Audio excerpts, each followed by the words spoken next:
A lot of that is just to keep soil from splashing up onto the leaves of your plant so they don't cause diseases. But now you're going to tell me that I need to brew a compost inoculant that has all of the soil organisms in my soil, and I need to spray that all over my... What? These things aren't making any sense.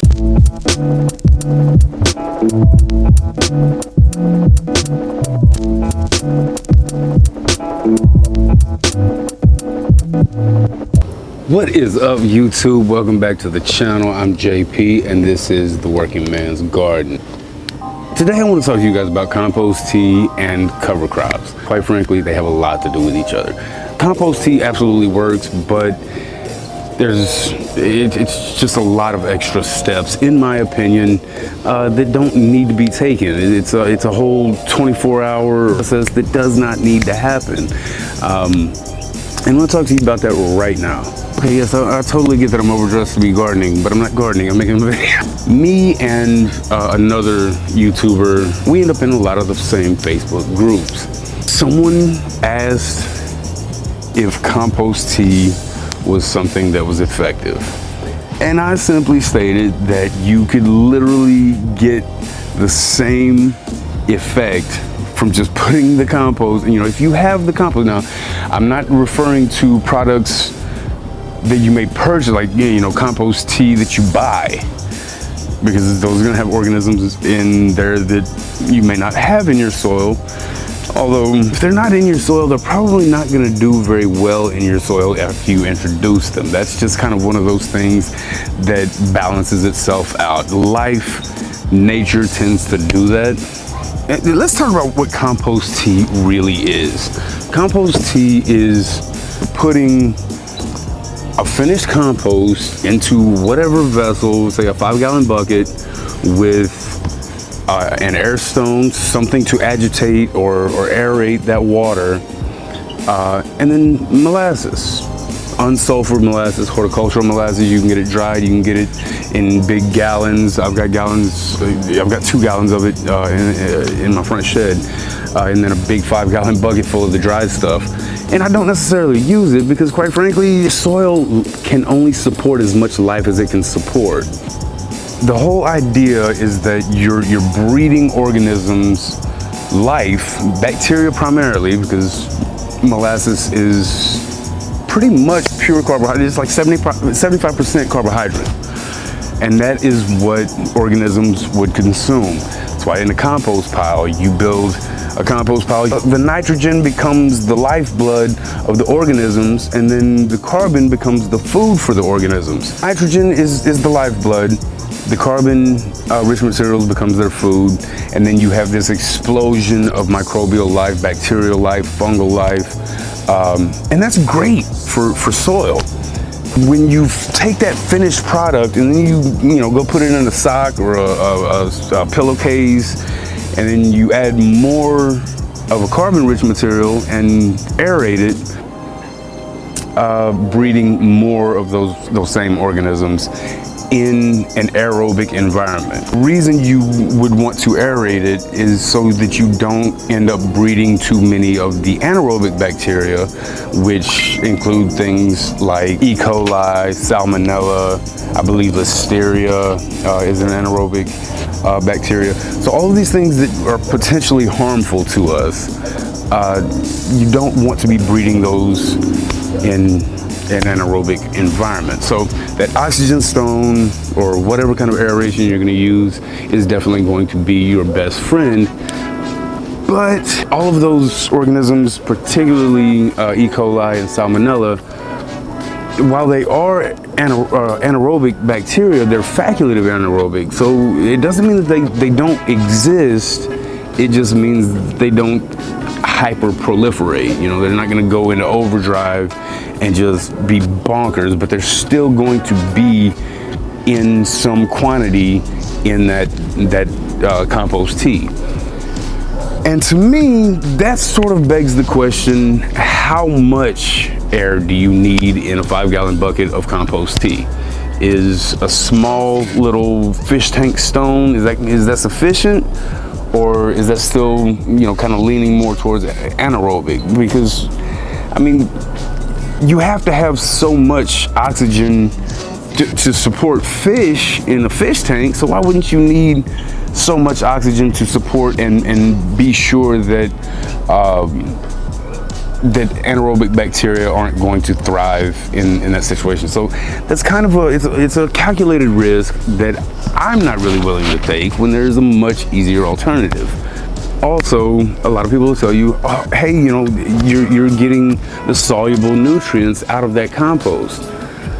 Soluble is soluble, whether you solubilize that nutrient in a bucket or just to water it into your soil. And that either way, it is soluble. That's soluble just means that it is dissolved in water, not to be confused with being able to be suspended in water. So like fish emulsion, you can suspend in water, it doesn't make it soluble. So there was probably a little bit of it that's soluble, but not the same as like a dissolved solid. That's a video for another day. So compost teas are generally used as a foliar spray. Problematic for me because it's that solubility of the nutrients that becomes the coveted, what you're looking for when you're using compost tea as a foliar spray. That's kind of a crapshoot because, quite frankly, you put mulch down for several different reasons, but one of which, and one of the main ones, is that you don't want your soil splashing your foliage. You want to minimize that as much as possible, and you're also keeping, preventing evaporation and keeping the soil cooler. But a lot of that is just to keep soil from splashing up onto the leaves of your plant so they don't cause diseases. But now you're going to tell me that I need to brew a compost inoculant that has all of the soil organisms in my soil, and I need to spray that all over my... What? These things aren't making any sense. Why would I protect the lower leaves of my tomato plants? They say, keep 2 feet or a foot and a half or even a foot of no foliage so that fungal life can't, and I'm assuming they're talking about fungal life because they can't be talking about bacterial life, because the bacterial life, if you cut off the leaves and you've added a spot for bacteria to get in, you've created a wound. They've got to be talking about fungal life, because fungus don't need a wound to enter a plant. They have a stylet type thing that will just get in and you just spread everywhere. So yeah, you are definitely breeding fungus in a compost tea situation. You're not just singling out one organism. You are breeding every organism that is in that compost, and you're breeding it very quickly. Any kind of poultry manure, chicken, ducks, whatever, those things carry a lot more salmonella than what is normally going to be in your soil.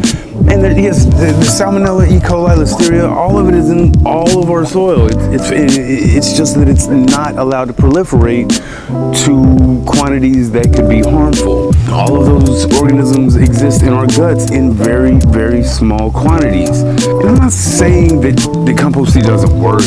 I'm saying that it's a risk that I don't feel is necessary for the benefit. When you can literally, if you really want to boost your microbial life very quickly, and then also very quickly have it die off and feed your plants, with compost tea, you might have that. If you brewed it for 24 hours, you'll see it 24 hours faster.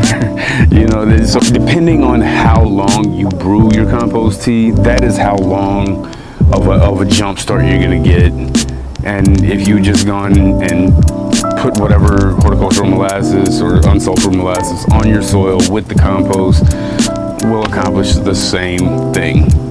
Now, I'm only speaking to that compost recipe that says, hey, I'll just compost molasses and water and an air stone. Now, And I've already said the soil can only support as much life as it can support. So once you dump an abundance of microbes on your soil, they're going to begin that process of starving, or some of them may live, but only if your soil supports that much life.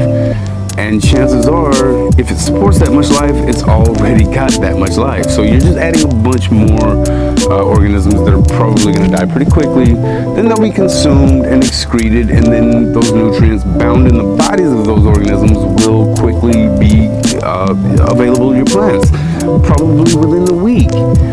And that's where you get your efficacy of using compost tea or just horticultural molasses, but you get the same efficacy either way. You just subtract the 12 hours of brewing.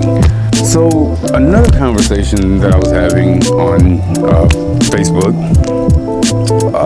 came from a gentleman that had asked a question about cover crops. And I don't really remember exactly what crop it was that he was trying to use as a cover crop, but it was not a legume. This one gentleman pops up and he says, no, it's not a legume. It does not fix nitrogen, so it is not viable as a cover crop. Just because something does not fix nitrogen doesn't make it unvaluable as a cover crop. One of the more important aspects of cover crop, not just that they're shading the soil or that they're allowing better water infiltration, is that they're exuding. You may have heard the term root exudates. I fell in love with the term first time I heard it from Dr. Langham, another of my garden crushes. Oh, she's so hot. Oh wait, no, that's just me. God. Y'all, it's August in Texas, man. You gotta understand, this is why I'm out here doing this at night, because I did not want to. Probably shouldn't have put on this button up, but whatever. Long story short, the gentleman and me and probably two other guys, we were just commenting on his particular comment, and he was like, no, well, guys, this doesn't even make any sense. How is liquid carbon being pumped into the soil? What is liquid carbon? And the only carbon sequestration is in the wood, in the tissue of the plant. And it's like that. Okay, so listen to this word right here. Carbohydrates. Carbohydrates. That is what we're talking about. We're talking about the process of photosynthesis turning the carbon dioxide that plants absorb, and the water and the nutrients and the sunlight, and being able to turn that into essentially sugar, complex carbohydrates, pumping part of it into the soil, using part of it as energy that we consume. Like maybe he's doing some garden work at his church or something, and he's just teaching a Sunday school class, and that's fine. But I definitely would not want someone who does not have a full understanding of the metabolic processes of plants to be teaching my son how to grow plants. So I find that a little bit troubling, but the reason these kind of tie in together, to me anyway, is that, well, you can forego using compost tea or molasses as, just as a top dressing, if you consistently plant cover crops.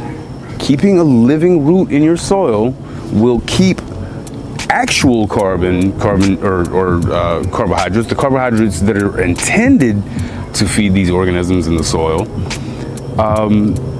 and you will have that for an extended period of time, and it will actually support that life consistently, rather than just being a big boost and then it's gone. This damn lemongrass is growing everywhere. But so keep in mind, it is much easier just to sow seeds once than to come out every brew compost tea, and especially when if you've bought the compost, just put the compost out there. If you want to have a big spike of bacterial life, then just come out here and throw a bunch of molasses down on top of your compost and water it in. Like I said, compost tea is effective. You could be putting diseases on your plants if you're using it as a foliar spray. Well, guys, I hope you learned something, and I hope you're okay with this nighttime style garden, because quite frankly, I might just kind of adopt this, because this is about as cool as it's gonna get, and I know you can probably see me sweating. I don't sweat, I glisten. Pretty glistening like a pig. Tomorrow, we might come back and open up this air layer right here. This is my Miho Satsuma. And yeah, we'll see if we can find some roots on that guy. Anyway, I appreciate it. I hope you guys like and subscribe. If you learned something, just give me a thumbs up, and come back and see me, man. You know, I've got a lot to teach and just to talk about. Yeah. So, peace. Y'all take it easy.